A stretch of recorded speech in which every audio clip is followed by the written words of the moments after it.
बहेलिये। युवा लेखिका अंकिता जैन का कहानी संग्रह बहेलिये हिंदी में इनकी तीसरी पुस्तक है।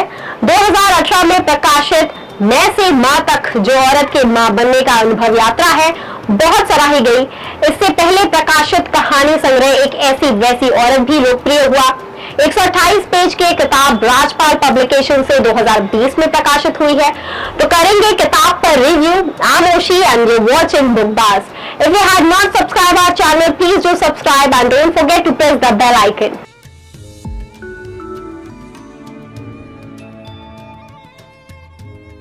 स्त्रियां जो मिटाना नहीं चाहती अपने माथे पर लिखी मूर्खता, किताबों में उनके नाम दर्ज चुटकुलों और इस चलन को भी जो कहता है ये तुम्हारे मतलब की बात नहीं, मगर समझ जाती है मिटाने में कपड़ों पर लगे दाग, चेहरों पर लगे दाग और चुनरी में लगे दागों को। स्त्रियां जो होना चाहती है खड़ी चौपालों, पान ठेलों और चाय की गुमटियों पर करना चाहती है बहस और निकालना चाहती है निष्कर्ष, मगर समझ जाती है निकालने में लाली लिपस्टिक, कपड़े और जेवरों के दोष।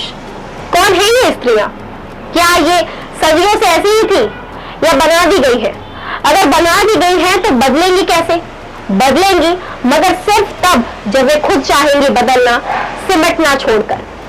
सवाल तो यह है कि क्या स्त्री खुद अपनी मर्जी से सिमट कर रह जाती है या फिर उसका परिवार, परिवेश, समाज और समाज के बहेलिये उसे सिमटने और विवश कर देते हैं।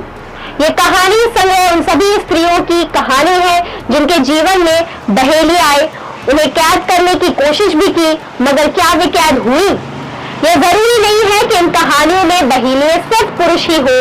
स्त्रियां खुद भी पितृसत्ता को ढोते ढोते अब उसका अभिन्न अंग बन गई है। किताब की रूपरेखा में ये पढ़कर समझ आ जाता है कि किताब में क्या लिखा होगा।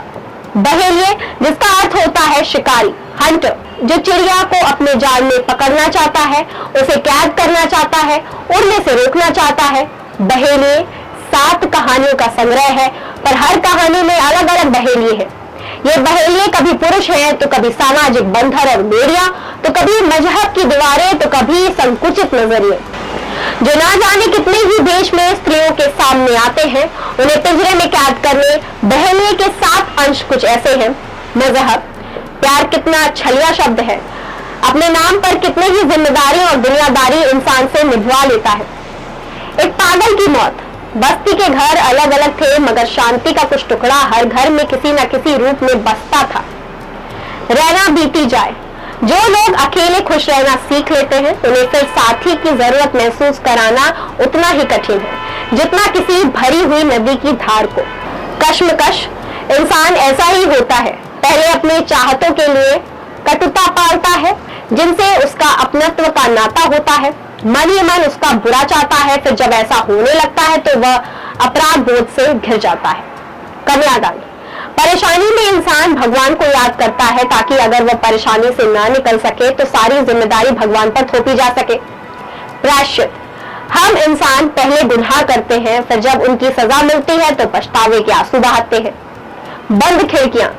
खिड़कियां मकानों की आंखें होती है। हर कहानी समाज के सच से भरी हुई है।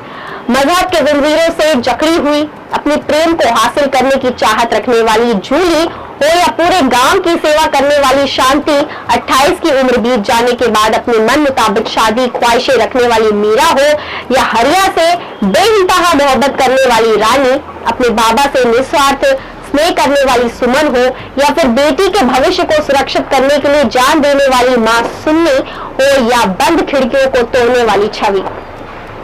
हर कहानी में लेखिका ने अलग अलग तरह के समाज के समकालीन मुद्दों का, स्त्रियों के जीवन की हर कश्मकश, हर उलझन का खूबसूरत चित्रण किया है। इस किताब में पुरुषों के चरित्र को बहुत खूबसूरती से लिखा गया है। ये जरूरी नहीं कि स्त्री के जीवन का हर बहेलिया पुरुष ही हो, वो कोई भी हो सकता है, खुद एक स्त्री भी। यह आपको इस किताब को पढ़कर तय करना है कि असली बहेलिया कौन है। उम्दा कहानियों के लेखन और सिरोगेसी जैसे ज्वलंत मुद्दे को भी लेखिका ने किताब में उठाया है। वैसे तो सभी कहानियां साहित्य और भावनात्मक स्तर पर काफी सफल बन पड़ी हैं, लेकिन कन्यादान नामक कहानी मानवीय संवेदनाओं, लेखन शैली और तमाम घटनाक्रम को प्रस्तुत करने में बहुत सफल हुई है। गरीबी, अभाव और वेदना के सम्मुख आखिर नारी को ही अपना तमाम भावनाओं, इच्छाओं और आत्मिक सुख सुविधाओं को बलि देने पर विवश होना पड़ता है। उम्मीद करते हैं आपको हमारा ये वीडियो पसंद आया होगा। ऐसी ही वीडियो को देखने के लिए हमारे चैनल को अभी सब्सक्राइब करें। शुक्रिया।